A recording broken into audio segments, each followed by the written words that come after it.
Yo les potes, bienvenue dans cette nouvelle vidéo. Bonsoir Nono.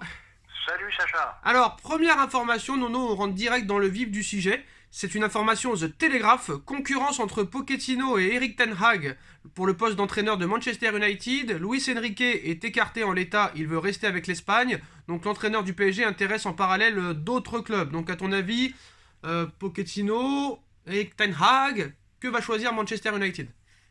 Je pense que pour Pochettino, c'est terminé, c'est fini. Donc, à mon avis, il va se retrouver dans un club moyen de gamme. Et le PSG, ça va nous coûter 20 plaques. Et voilà. Pas forcément, si Manchester United rachète le contrat de Pochettino, peut-être que Paris pourrait s'en sortir. Ah, mais Sacha, ne compte pas là-dessus. Ils rachèteront rien du tout. Je pense que Pochettino, c'est fini aussi bien à Paris qu'à Manchester United. Donc pour toi, Manchester United va choisir Erik ten Hag. Tout à fait. Alors, autre information, le FC Barcelone a contacté l'agent d'Ousmane Dembélé pour organiser une réunion dans les prochains jours. Il y a des deux côtés une volonté de dialogue. Le dossier pourrait changer, aucun scénario n'est écarté. Pourtant, Laporta disait il y a quelques jours que c'était trop tard, qu'il avait refusé l'offre en décembre et que il ne reviendra pas dessus. Et en plus de ça, il veut encore faire baisser les salaires, Laporta. Donc qu'est-ce que tu penses de ça? Est-ce que Dembélé et Barcelone vont trouver un accord pour prolonger ou il sera définitivement parisien dans les mois à venir? Dembélé, pour moi, c'est fini au Barça. Je vois pas comment, en baissant les salaires, Dembélé va accepter ou ses agents vont accepter. Paris va lui proposer une blinde et demie, donc il n'y a pas photo. Barcelone, je pense qu'il faut qu'ils oublient Ousmane Dembélé. Surtout qu'à Paris, on laisse faire un petit peu les joueurs ce qu'ils veulent, donc ça pourrait intéresser Dembélé malheureusement. Alors, en plus de ça, c'est même pas cette question-là. C'est qu'il aura une proposition, lui aussi, qu'il ne pourra pas refuser. Alors Nono, information l'équipe ce soir. Le PSG est très attentif à la situation de Paulo Dybala. Ils sont aussi intéressés par Ousmane Dembélé. Les deux seront libres le 30 juin prochain. Faut-il faire Paulo Dybala en plus de Ousmane Dembélé pour remplacer par exemple Di Maria et Kylian Mbappé? Là, je dis non carrément, Sacha. Dybala, regarde les 2 dernières saisons. Regarde combien de matchs il a fait. J'ai pas de match référence en tête. Dybala souvent blessé. C'est pas un bon coup pour le PSG. On a assez de blessés comme ça toute l'année. Alors moi honnêtement le seul match référence que j'ai c'est en 2017, le match contre la Juve, victoire 3-0 de la Juve, c'est le seul match référence que j'ai de Dybala dans la tête. Tu te rends compte, 2017, nous sommes bientôt en 2023, donc ça fait 6 ans. Donc évitez de faire cette erreur. Alors même libre ce serait une erreur. Oui, il faut arrêter. T'as bien vu cette année avec les joueurs libres. On a mangé la banane. Oui, mais là, Arrêtez. c'est des joueurs qui n'ont pas forcément le même âge. Là, on avait du Ramos 35 ans, du Messi 34 ans. Là, c'est du 28 ans, du 24 ans. C'est pas la même chose réellement. Oui, mais moi je dis que Dybala, non. Je dis non. Donc Pogba, oui. Dybala, non. Dembélé, oui, à condition. Dembélé, moi je dis oui, hein. Bon, il faut bien le driver, tout simplement. Est-ce que c'est possible de driver ce mec-là? J'en sais rien. Mais sur ce qui monte ces derniers temps au FC Barcelone, c'est excellent. Alors Nono, le FC Séville est très intéressé par Julian Draxler. Le joueur du PSG est apprécié de longue date par Monchi, directeur sportif de Séville. Est-ce que Draxler pourrait enfin décider de quitter le Paris Saint-Germain malgré le gros salaire? C'est un bon club. Si Séville se rapproche du salaire à peu près du PSG, je dis à Draxler, vas-y Julian, hein. Vas-y, moi je peux pas te critiquer, t'as pas joué. Pour moi, tu étais un excellent joueur, mais malheureusement, t'as pas joué et voilà quoi, hein, t'as pas pu montrer ta valeur. Alors, aucune offre du PSG pour prolonger le contrat d'Angel Di Maria expirant le 30 juin prochain. Di Maria va quitter le Paris Saint-Germain à l'issue de son contrat. Terminé pour Di Maria au PSG, Nono. Merci Angel, mais c'est la fin, ça sonne la fin. Moi je pense qu'il va finir en Argentine ou peut-être aux USA. Voilà, il a plus le niveau pour rester au PSG.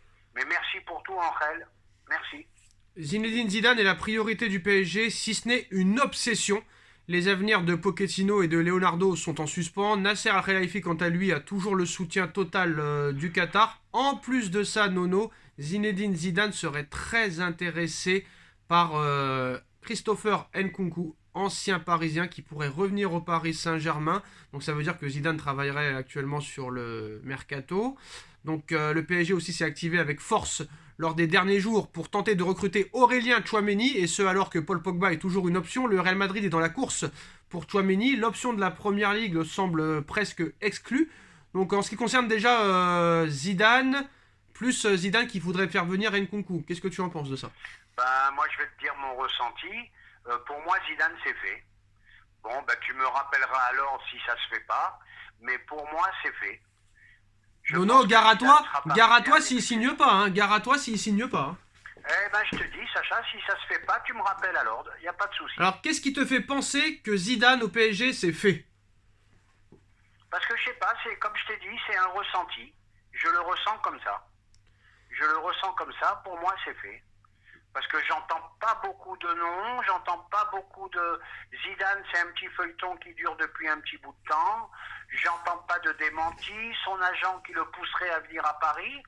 Je sais pas. Bon karma, à mon avis. Le Gret qui confirme et tout ça, quoi. Voilà, le Gret qui a pas trop envie de lui en équipe de France. Je sais pas. Moi, j'ai un ressenti comme ça. Non, c'est pas qu'il a pas trop envie, c'est qu'il voudrait que Deschamps reste. C'est pas pareil. Oui, mais Deschamps reste, et puis je pense pas qu'il apprécie tant que ça Zidane, le Gret. Alors Christopher Nkunku de retour au PSG, Zidane aimerait particulièrement ce joueur. Est-ce qu'il faut faire revenir Christopher Nkunku? Moi, je suis contre les joueurs qui reviennent dans leur ancien club. Hein. Bon, ben, c'est vrai il est excellent en Allemagne. Bon, j'ai entendu des sommes, faut arrêter. PSG Pigeon, faut arrêter. 70 boules, ça va. Faut se calmer. D'ailleurs, Nono, le problème avec le Paris Saint-Germain maintenant, c'est que on va dire qu'on les critique parce qu'ils ne recrutent pas en Ligue 1. Mais ce qu'il faut que les gens comprennent, c'est que quand Monaco veut vendre un joueur, par exemple l'exemple Kamavinga avec Rennes, on va dire, bah pour le Real Madrid c'était 30 millions d'euros, mais pour le PSG c'est 80. C'est toujours le problème. C'est pour ça que, le PSG n'achète pas en Ligue 1. Voilà pourquoi le PSG n'achète pas en Ligue 1. Pourquoi Tchouaméni, ça va être 120 pour le PSG et 60 pour le Real? C'est pas normal. Eh ben c'est comme ça, tu sais comment on dit, les transferts PSG, voilà. Il faudrait qu'ils soient plus durs au niveau des sommes qu'ils donnent. Faut arrêter de faire les pigeons. C'est pour ça que je te dis, Nkunku 70 patates, là je dis non de suite. Alors Nono, Tchouaméni, la Première Ligue ce serait exclu. Paris a accéléré le dossier ces derniers jours. Le Real Madrid est dans la course aussi. Est-ce que tu penses que Tchouaméni sera parisien? Et qu'est-ce que tu penses aussi des propos de Tchouaméni sur Paredes, comme quoi ce serait le joueur qui l'a le plus impressionné? Eh ben ça aussi c'est une surprise, qu'est-ce que tu veux? Bon ben c'est vrai que Paredes doit être un très bon joueur, international argentin. Bon ben là c'est un international français qui te dit que Paredes l'impressionne. Ça veut dire quand même malgré tout que ces joueurs-là n'arrivent pas à exploser à Paris. Toujours le même problème, pourquoi? On n'en sait rien. Et en plus Paredes est très bon avec l'Argentine en ce moment. Et voilà. Et pour ma première question, est-ce que pour toi Tchouaméni sera madrilène ou parisien à ton avis dans quelques mois? Comment tu sens la chose? Je crois qu'ils sont à fond sur lui. Forte chance qu'il soit parisien à mon avis. T'y crois? Parce que le Real ne pourra pas faire tout le monde non plus. Hein. Alors t'y crois ou pas? Ah oui, j'y crois fortement. Alors, l'information RMC aujourd'hui, un peu plus tôt dans la journée, Nono, même si c'est difficilement réalisable, surtout à quelques mois de la Coupe du Monde, Neymar et Léo Messi ne seront pas retenus en cas d'offre satisfaisante. Leurs cas ont été discutés récemment. Selon les dirigeants, ces départs pourraient faciliter la prolongation de Kylian Mbappé. C'est quand même fort peu probable. Hein.